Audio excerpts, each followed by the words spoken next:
Hello, everyone. Welcome to the Planning Advisory Committee for Wednesday, May the 8th. I'll now call the meeting to order. The time is 5:04 p.m. Approval of the agenda. We will now proceed with item number 2, that the agenda for the Planning Advisory Committee meeting of May 8th, 2024 be approved as presented. Do I have a mover? Mayor Shankar, and a seconder? James? All in favor? Motion carried. Just to back up again, we welcome a new member of the committee, Susan McGarrison. Councillor Burton sends her regrets for tonight. Number 3, are there any declarations of interest? Seeing none, we'll move along. Item 4 is a motion to approve the minutes of the previous meeting. I have a recommendation that the Planning Advisory Committee minutes dated January 31st, 2024 be accepted as presented. Do I have a mover?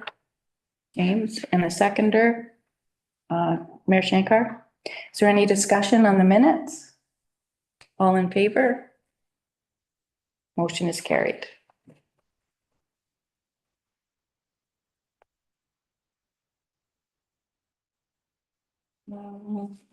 PAC Report 07-2024, CIP application Heritage Conservation Area, 490 Center Street, St. John's Church.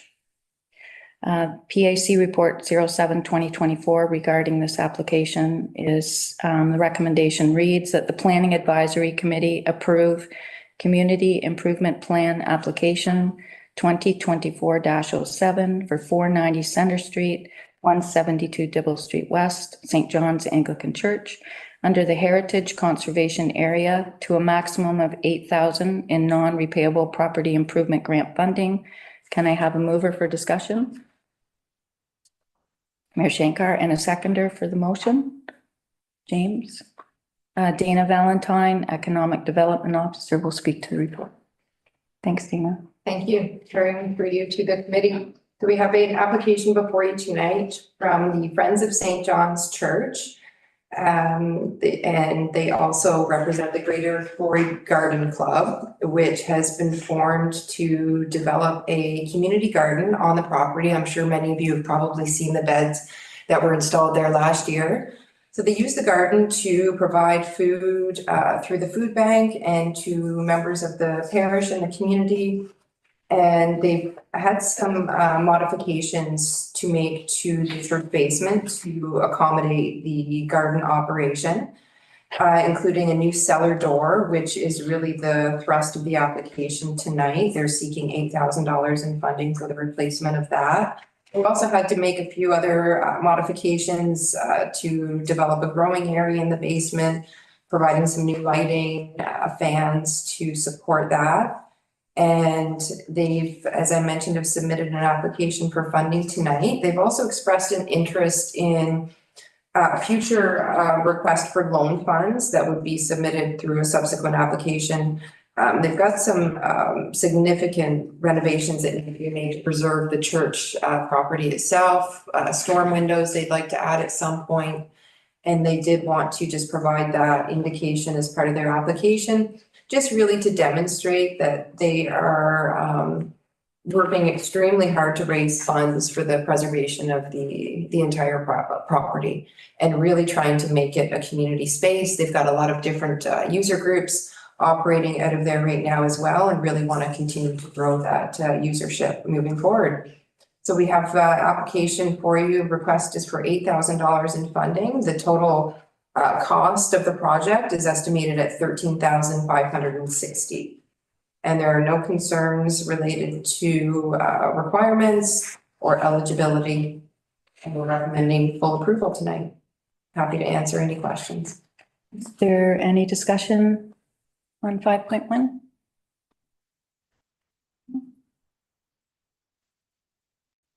I'd just like to say what a great use of the property, like to keep it by doing something else. It'd be great. Okay, I will now call the question. All in favor? Motion is carried. Item 5.2 is PAC Report 02-2024. regarding a CIP application for 100-120 King Street East. The recommendation reads that the Planning Advisory Committee approve Community Improvement Plan Application 2024-08 for 100 to 120 King Street East under the downtown area to a maximum of 22,000 non-repayable property improvement grant funding and a maximum of 100,000 in loan funding repayable at 0%, not exceeding 50% of eligible costs, up to the greater of $1,000 or 10% of applicable permit fees, and an amount to be determined under the tax increment grant category. And I have a mover for discussion. Mayor Shankar, and a seconder. Susan Majerson, Dana Valentine will speak to the report. Thank you, Chair Young, for you to the committee. So this property is located at the corner of Edward and King Street. It's currently known as Bobby's Restaurant. That's what you'll be most familiar with. So the building itself has been purchased by new owners who intend to renovate 7 existing residential apartments, including full restoration, new kitchens, bathrooms, plumbing, flooring, electrical, and new laundry facilities, HVAC, full restoration and modernization of the property. So again, we've got a heritage property that is going to be fully restored, and we'll see the life of that building preserved for many years to come through this renovation. They've requested full funding given the significant value of the project. Total investment on their end is $260,000. And as you'll see with the renovation to the apartments, we're going to be preserving and upgrading some living space in the downtown, which is another big priority of this program. And there will be an additional apartment added as well as part of the project. And upon review, they are fully eligible, meet all requirements, and will of course insert the tiers all those throughout the project. And we're recommending full approval of that today. And just for reference, Bobby's will continue to operate for, I'm not sure how long, haven't been received confirmation of that, but the restaurant will certainly not be displaced as part of this. Thank you, Dana. Is there any discussion? Are there existing tenants in the building? There are, so there would have to be some temporary relocations done for those tenants to accommodate the renovations. I do know in conversation with the owner, former owner of their property and the new owner, they are working very closely together to ensure that people aren't displaced and they can, make every accommodation possible to make it a seamless transition. And do we know what the impact to the rent on the existing tenants would be post renovation? We don't. Okay. No, I'm not. I would assume there would be an increase as part of that renovation. But I do believe the tax increment grant is something that's an appealing aspect that will help the new owners keep those increases down, at least for the first initial period. And that amount will be determined post renovation once the impact assessment happens. Just one point and a question. I think when I spoke to someone from Bobby's recently, they told me that all but maybe 1 or 2 apartments have been exited. They've left. So there's only maybe temporary for 1 or 2 of them. The second question I had was about the mixed use space. Would that be the old candy store? It is, yes. And that's why, so the applicant was advised if they are going to keep that space commercial, which we did strongly encourage them to do. We currently have a bylaw on the books that allows for commercial spaces to be used for residential purposes on King Street. It's a bylaw I would certainly recommend council consider rescinding. Because this opens up that possibility, which it did for this property. So it's being used for residential purposes for about 18 to 24 months now, I believe, since the candy store closed. The owner has not decided at this point whether they're going to use it for commercial or residential, want to get a sense of what type of interest they have.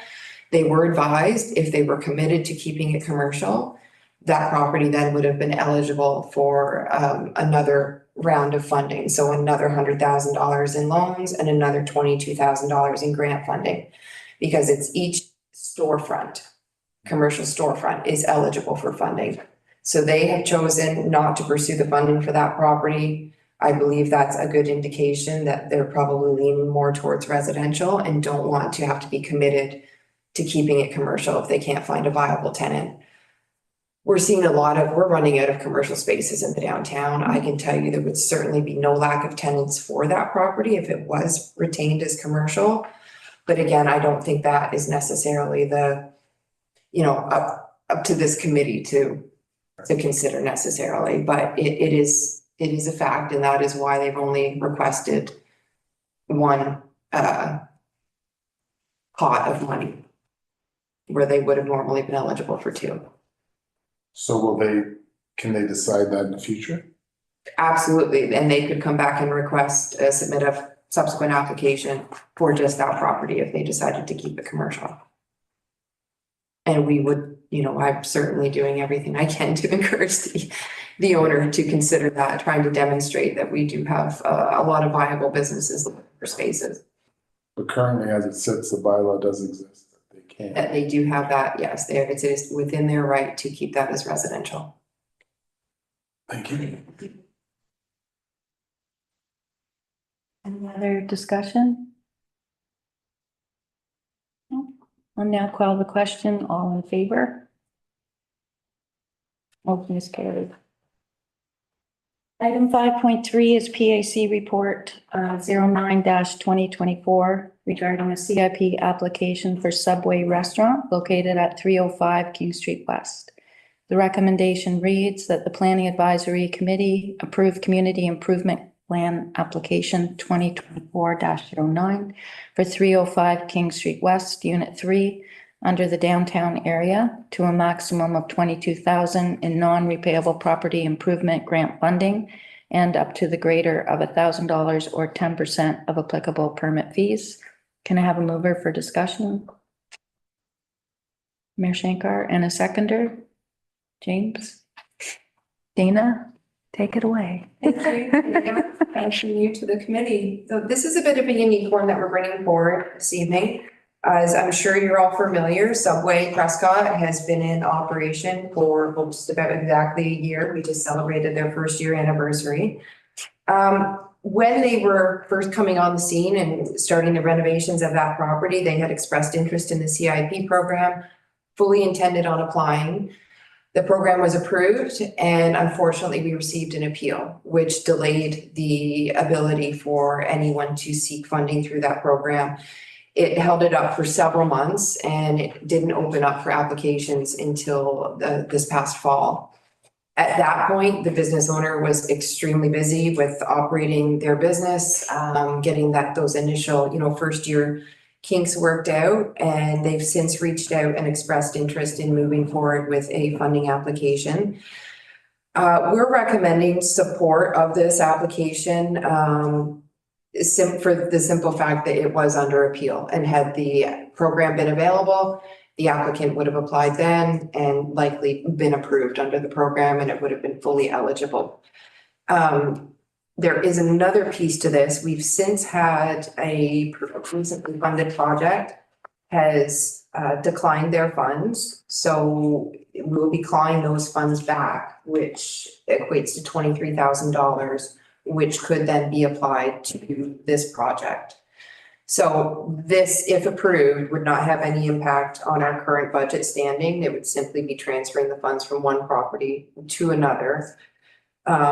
We do understand that, certainly there are special circumstances affiliated here, and it is it's got the request. As you can see, they've invested over $350,000 in the property. Significant investment, complete revitalization of that area of the downtown. Between that business and Chuck's, I think it has served to, really reinvigorate that area, bring people back to the town, and bring new residents to that area as well. And I think it's all been a very positive development as, you know, they've had a successful first year in business, knock on wood. I don't think we'll see them going anywhere. And I think it would be a wise investment to make and a good support to a business that has certainly supported the community since opening as well. Dina, for clarity, is there, room for you to apply typically after you have done? Thank you. No, under the current terms of the program, work cannot commence prior to approval. This committee, you're well aware, we've provided exceptions here and there, usually minor in nature, within like 4 to 6 weeks of approval. This would be, yes, a very special circumstance. It would be 12 months, post-project completion. Is he just asking for, the grant money? Just the grant, yes. He's not requested the loan and he is certainly carrying financing for the project right now.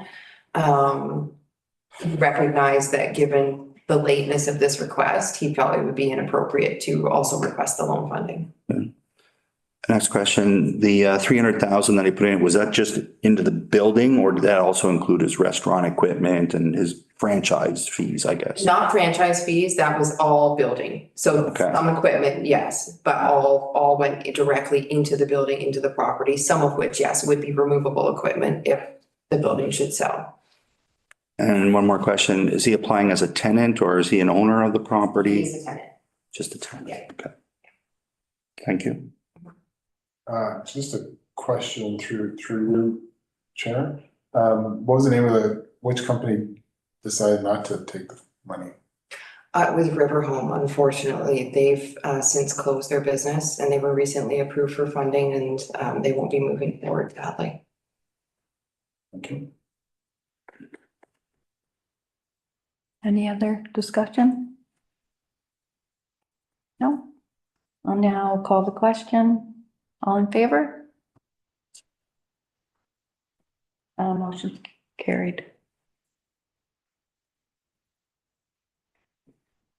Item 5. PIC Report 10-2024 regarding a CIP application for Quality Inn Hotel located at 135 Prescott Center Drive. The recommendation reads that the Planning Advisory Committee approve Community Improvement Plan amended application 2023-02 for 135 Prescott Center Drive. Quality Inn Hotel in an amount to be determined under the Brownfields Area Tax Increment Grant Incentive. Can I have a mover for discussion? Mayor Shankar and a seconder? James? Dina? Thank you, Chair. I'll through you to the committee. I've got a bit of a unique one before you. This is a project that received funding approval previously. Unfortunately, the owner had neglected to request the tax increment funding under the Brownfield program. They requested it under employment and were subsequently approved. But we realized after the fact that they had neglected to request it under the Brownfield. So that's what we're bringing forward to the committee tonight, is a request for tax increment grant incentive under that category. As I'm sure you're all familiar, the property was purchased by the applicants. They're in the process of constructing a 69-room Quality Inn franchised hotel, equipped with swimming pool, meeting space, and they completed a lot of their pre-development work, including environmental testing, which is eligible for the Brownfield incentives, and it's now in the construction phase, which is eligible for employment land area incentives. So because there was some remediation required, that made this applicant eligible for both categories. That is the one circumstance where an applicant can apply for funding support under more than one category. So they moved forward with that, and the original application, as I said, was to approve the grant, permit, and application fees and tax cancellation.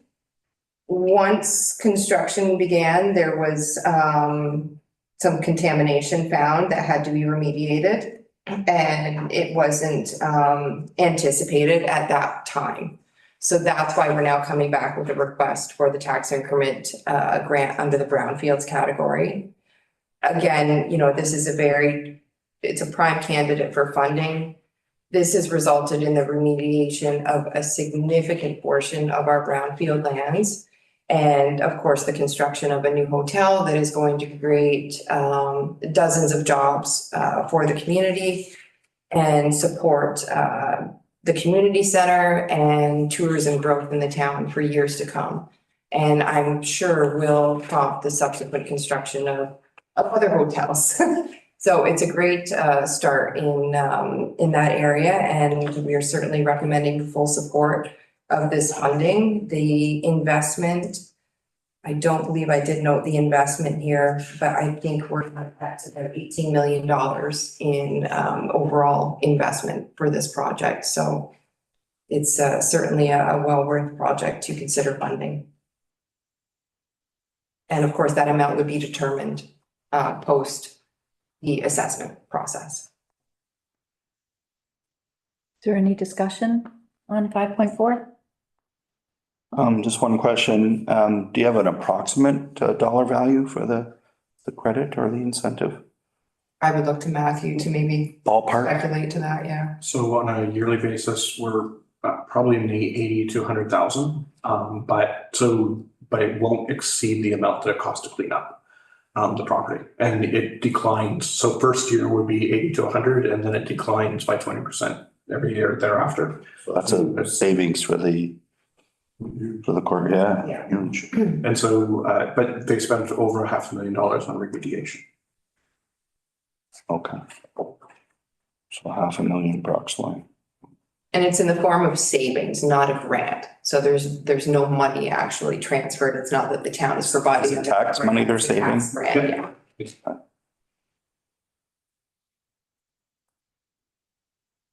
Anyone else have any questions? No. Now call the question. All in favor? A motion is carried. Item 5.5 is PAC Report 11-2024 regarding a CIP application for La Boutique Thrift located at 119 King Street West. The recommendation reads that the Planning Advisory Committee approve Community Improvement Plan amended application 2024-04 for 119 King Street West under the downtown area to a maximum of 22,000 in non-repayable property improvement grant funding. Can I have a mover for discussion? Mayor Sankar, and a seconder, James? Dana? Thank you, Terry. For me to the committee, I believe this is our last application tonight. So again, this was a previously approved application. Unfortunately, at the time, when the applicant was confirming their expenses, they had speculated that their expenses would not exceed $11,000. So they'd only requested $5,450 in their original application. As you know, they would have been eligible to request up to 22,000, which is generally what I recommend to all applicants. Always request the full amount, and if they don't utilize that, those funds simply roll back into the program to fund a subsequent application. Unfortunately, they opted to request what they felt they needed and have run into some project overages. There were some fire separation issues that they ran into with the ceiling. So the entire ceiling had to be replaced to accommodate their business. There were some flooring damages that had to be rectified with replaced flooring and a few other project overages that they weren't anticipating. The ceiling really being the main one. That expense alone exceeded the funding that they were approved for. So I suggested they may want to consider submitting an amended application to the committee to request the full $22,000 in funding, which is what they're bringing forward tonight. So we are recommending approval of that. And of course, they meet all requirements. And this is just as a reminder, of course, matching funding. So they would have to match whatever we provide in funding. Happy to answer any questions. And it will be for the boutique thrift, sorry, for our newest member, this is the new business, the Right. boutique thrift opening at the former radio station location.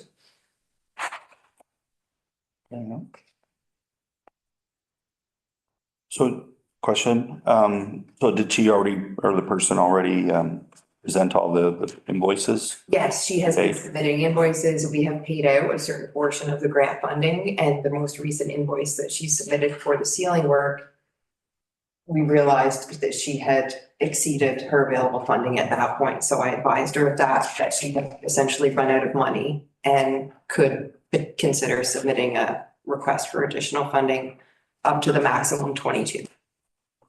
Going back to the radio station, would it have not required to meet the fire permit? It wasn't that long ago. So how did it get passed back then just for the radio station to be?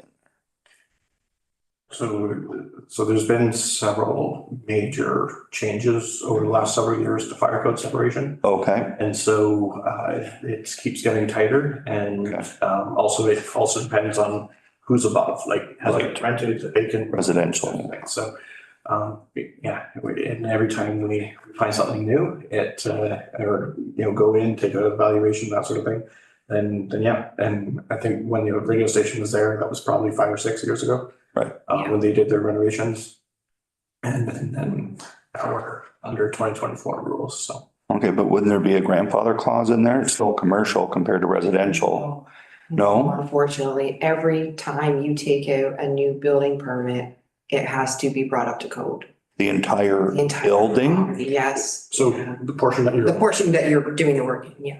so if there's a lack of fire separation and depending on the amount of renovations that you're doing in the area, if you're not doing any major renovations, then you're probably grandfathered. But as soon as you go into more extensive renovations, you're Okay, not grandfathered any further, and you have to make those changes. thank you. Dana, can you confirm that the tenant was responsible for making the upgrades and not the landlord? Yes. Okay. The tenant was responsible for all of the upgrades for this property. And will be the sole recipient of the funding. To pay their contract, yeah, they would, some funding may be used to pay contractors with, but yes, funding goes to the tenant. The property owner has no involvement in this application. A quick question, there's no issues with like when tenants, we've had this in the past where the owners don't want to co-sign the loan. There's no loan involvement here. No, no loan involved. So it's only in the situation of the loan where if the applicant defaulted, then that would go on the property taxes and the property owner would be ultimately responsible. In a grant situation, there is no risk of default because it's not repayable funds. And we did encourage the applicant to consider just looking at the grant funding versus a loan, because it certainly does complicate things when you have to get property owner approval.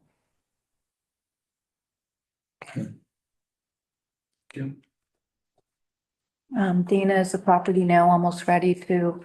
It is, we are weeks away from opening. We're looking at a mid-May opening. Possibly April, possibly June 1st. He was hoping for May 1st, but unfortunately the ceiling really set them back. What'd they do to the ceiling? They had to completely replace it to put in new fire separation that was up to code.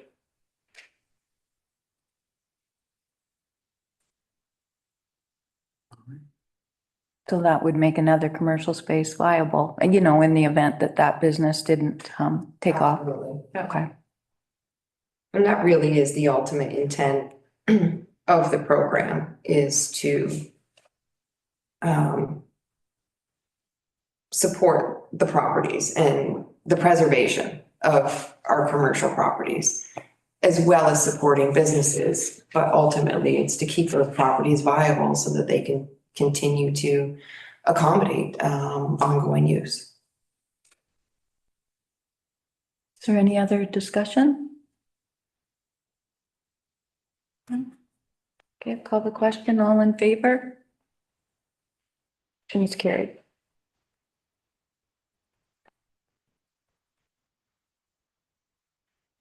Item 5.6 is the CIP financial record. Our CEO treasurer, Matthew Armstrong, will speak to this. Much, Madam Chair. So just wanted to give an update. So council approved an additional 200,000 on top of the 2024 vacancy rebate. So our total funding over the last several years is up to just shy of 800,000. And then previous to tonight, we had approved 821,000 in grants. And then with this evening's, that's an additional 70,000.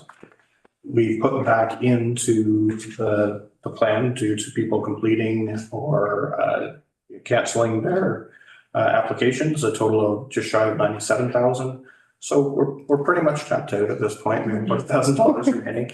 That being said, we're taking a look. There's 3 grants from back in 2020 that have not been fully pulled from. There's they're a total of almost $50,000. And only 10,000 has been paid out on them. So we're working with those 3 applicants to kind of work through determining, are they going to pull anything, or are they not going to pull, and then anything that's unspent goes back into the plan. So if we do have any further applications for this year, then we'll take a look at those older ones. And then if we still don't have enough, then further discussion with council as to if we can put more into the CIP program. But so far this year, over 207,000 has been approved. And that's good news. Yeah. Certainly, I think when we were able to say that we're supporting employment, we're supporting downtown. In this particular evening, we're supporting heritage.